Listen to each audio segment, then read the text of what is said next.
老师在场的 TA 还有其他的同学呢，大家好，我是中央资源学系4年级的学生，那我叫杨银清，那我主要是带他们3年级的必修课程植物组织学那个培养学实验。那我的老师是郭昭颖老师，那刚好有跟这边的同学有重复到。那主要的话，我先讲一下我等一下会讲的大概内容是一个是我一开始当这个教学助理的时候，我有一些目标，然后还有一些我的工作内容，然后我怎么样去做一些我这些的工作，那还有一些我的心得。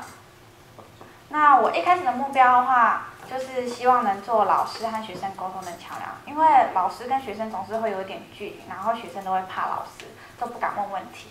然后我觉得他们问学姐跟学长，他们比较愿意，然后要直接去问到老师，他们都会怕怕的。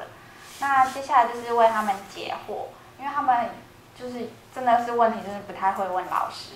那接下来，因为我们有操作实验的流程，那老师有时候可能会比较忙一点啊，那就是由我来去协助他们实验的流程这样操作。那主要的话，我事前会跟老师讨论一下我们这堂课要做什么。那老师就跟我说，他希望我去跟正课，然后他说正课跟实验课其实有非常大相关性的东西。当你了解正课的理论的话，你实验做起来会比较快。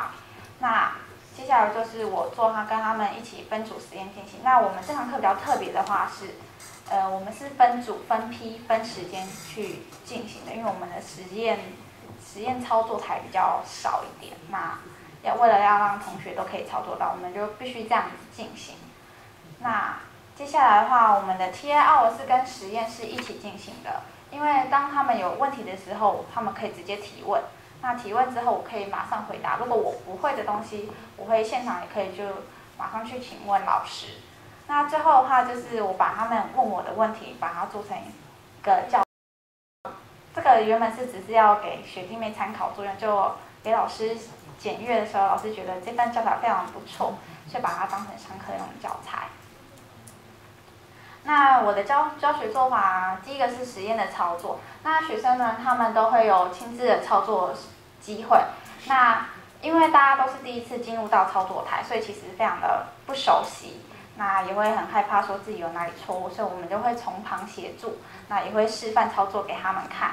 那这个地方还有一个比较特别，是我有一次带全班操作的经验，让我觉得非常的紧张。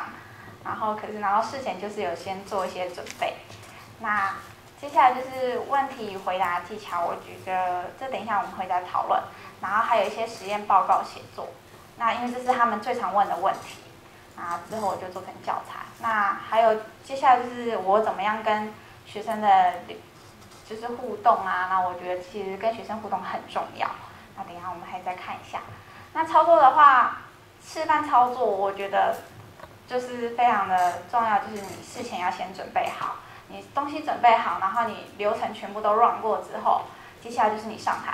上台的话，其实后来发现一个很重要的声音，因为我声音比较小，那学生可能比较听不到我声音，我就必须要用吼的，然后让他们全部人都可以听得到。那接下来就是他们操作前准备，就是要准备一些器材啊，然后还有一些试剂啊，然后最后他们收拾的话也是由我们去收拾的，然后还有进行一些实验的进行，然后去做一些实验室管理啊，怕他们出问题啊。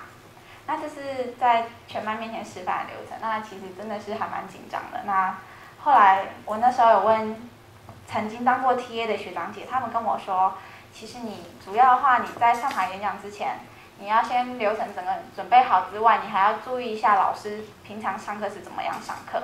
老师上课的时候，你不只要听，你还要跟着他念。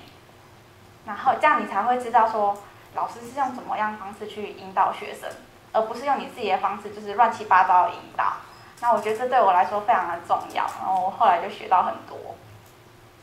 那这是我就是做一些实验前的准备，还有实验后的收拾。像我们有些材料要准备一下，看它健不健康啊，或者是最后收拾的话，其实也要观察一下学生他们操作的结果是不是有出生问题，有发霉的现象。然后这也是我带领他们做一些配培养基的实验。那主要的话，他们因为这只有2台实验操作台，所以就是必须这样子在他们后面，就是怕他们出问题这样子。那问题如何的技巧，我觉得不耻下问非常重要。什么叫不耻下问呢？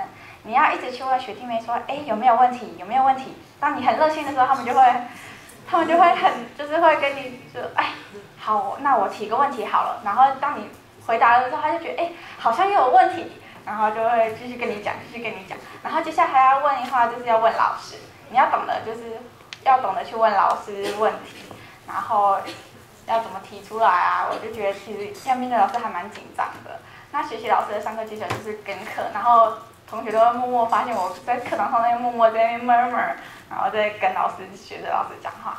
那如果学生问我一些实验结果啊，或是有什么问题的话，我通常不会直接跟他们讲答案，我都会诱导他们去思考说，哎，你觉得为什么会这样呢？然后当他们回答出一个，就是他们把他们想法讲出来之后，我才跟他说理论上的结果。那为什么会造成这个差异的话，又会引导他们去讨论。那在实验结束的时候，我会比较坏心一点，会跟他们做一些口头的测验。因为口头测验的话，他们如果一开始就是随随便便做一做，然后问到这个，他们就我都不会怎么办？然后这时候我就会一直说赶快想想。然后之后他们就全部在整个流程会再 run 过一次，他们就有印象了，这样以后考试就不会有问题。那这是实验跟课的情况。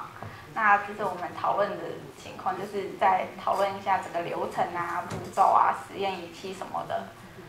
那其实同学最主要的会问说，实验报告要怎么写啊？因为老师他们就很怕说老师不满意他们的作业。那其实本身我们也是过来的，然后我们就觉得，其实我们知道一些paper，那我们就要跟他们讲说要怎么做。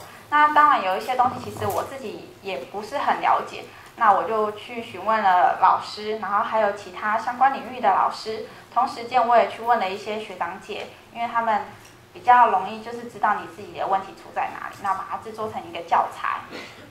那这就是我制作的教材，就是告诉他们怎么样写报告啊，怎么样找资料啊，然后怎么样编辑啊。对，然后最后就是跟他们的交流互动，其实装熟是很重要的一点。但当你很热情的问他说有没有问题，他们就说好，我回答一下好了。